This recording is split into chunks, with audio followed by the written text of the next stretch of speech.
An alcohol is a functional group attached to a hydroxide. A functional group is simply a chain of carbons.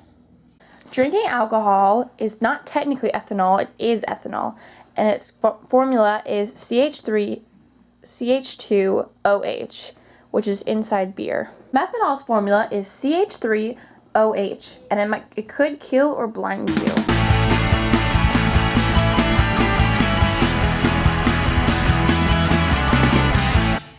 General naming conventions, which appear in all organic chemistries: meth is 1 carbon, eth is 2 carbons, prop is 3 carbons, bute is 4 carbons, pent is 5 carbons, hex is 6 carbons, hept is 7 carbons, oct is 8 carbons, non is 9 carbons, and dec is 10 carbons. A good to know is that CH3 is methane, which you probably already know.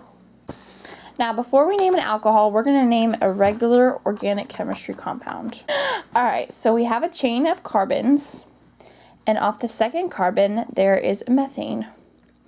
When naming it, you start off with the number that the methane is attached to, and it's attached to the second carbon. You put a comma. Next, you count that there's only 1 methane off the second carbon, and since the prefix meth stands for 1, we put methyl. For the third part, there are 5 carbons, therefore it is pent, and since there's only single bonds, it's pentane. If you have all single bonds in your molecule, it's an alkane. If a double bond exists, it's an alkene. If you have a triple bond, it's an alkyne. A note to self is that this little zigzag line is going to be a carbon chain. For naming alcohols, we know it is an alcohol because there's an OH or hydroxide group on it. Alcohols take precedence, so start counting the carbons closest to the alcohol. So we're going to start counting the carbons in the lower right-hand corner, and we're going to count up 1, 2, 3, 4, 5. Since there are 5 carbons, it is pent. And since they're all single bonds, it is ane, and an alcohol is an ol. So it would be 2 pentanol, because there's 2 where the alcohol is, and pentanol because there are 5 carbons. This is a little more complicated alcohol naming. We are drawing an alcohol, and this one you will see has a triple bond. Now the alcohol is in the middle of the chain, so we decide to count on the left side. You will notice that triple bonds force linear configuration, so there are 3 carbons in one linear. Now, for naming, the bromines are on the 7th carbon, and there are 2 of them, so it is dibromo. And oct because there's 8 carbons, 5 because that is where the triple bond is, ine because of the triple bond, and 4 because that is where the alcohol is located, as well as the ol because there is an alcohol.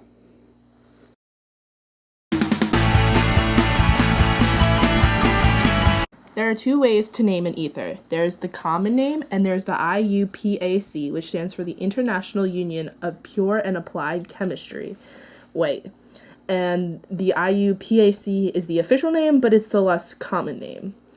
So we're going to name this compound that looks like a bat, and we'll start with the common name, and there's 2 ethyl groups attached to the oxygen. So you're going to have a diethyl from the 2 ethyls, and ether because there's an oxygen between the 2 ethyls.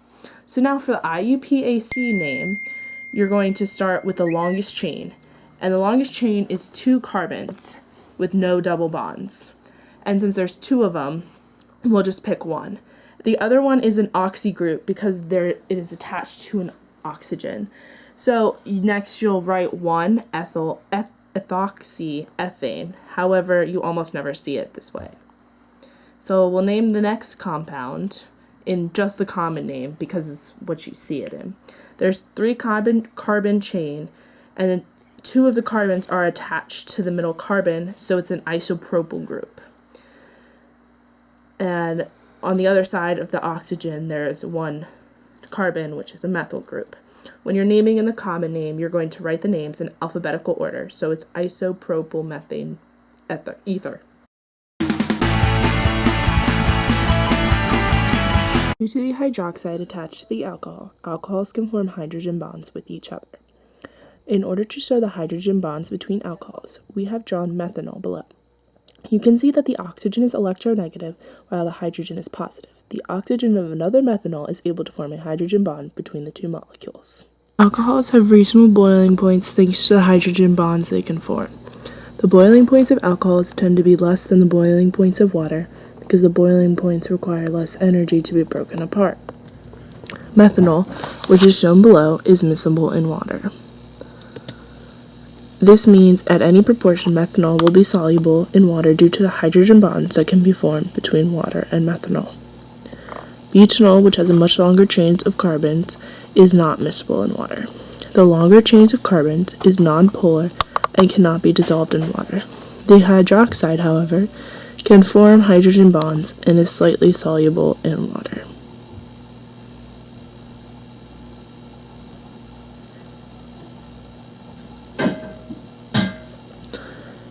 As a general rule of thumb, the longer a chain of carbons is, the less soluble an alcohol will be.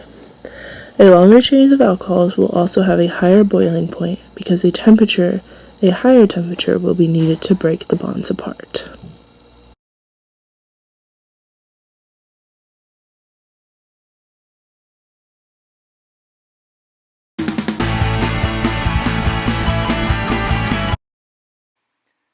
The CO bond found in ethers is polar because of the electronegativity difference of the atoms, causing an intermolecular dipole-dipole force within the molecule.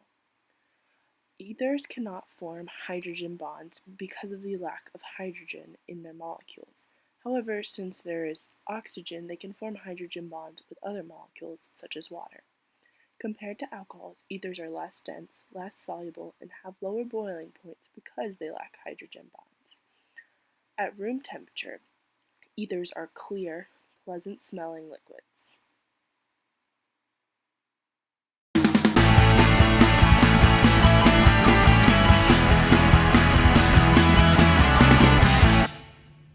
Alcohols are contained in many everyday products, including mouthwash, which is used to prevent tooth decay, perfumes, used to give things a pleasant scent, fermented fruits, which obviously Caroline isn't very good at drawing, hence all the fruit and her terrible looking strawberries,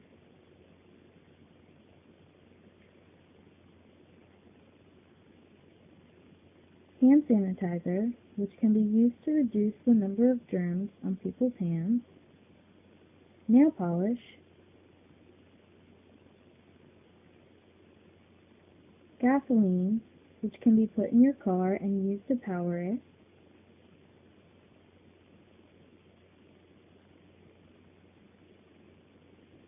and lastly, alcohols that can be ingested, such as wine, beer, and other hard liquors.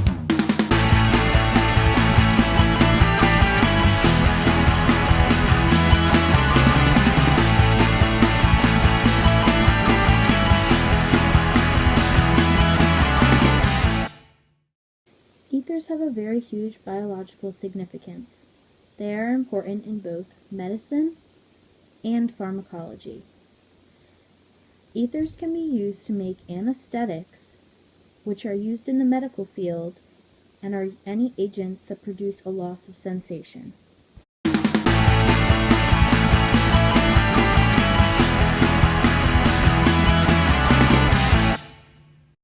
Ethanol is made through a process of fermentation.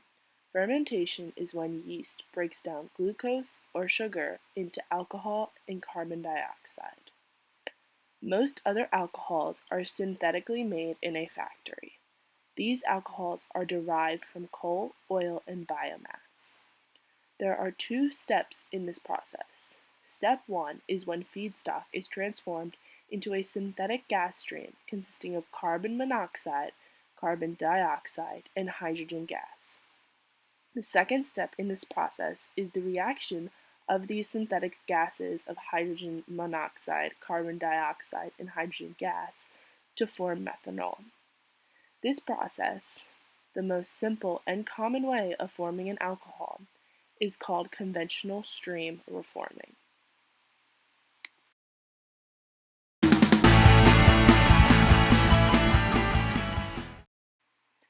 Ethers are primarily made through the following reaction in a factory. Two alcohols are broken down with the help of an acid catalyst in order to form an ether and water.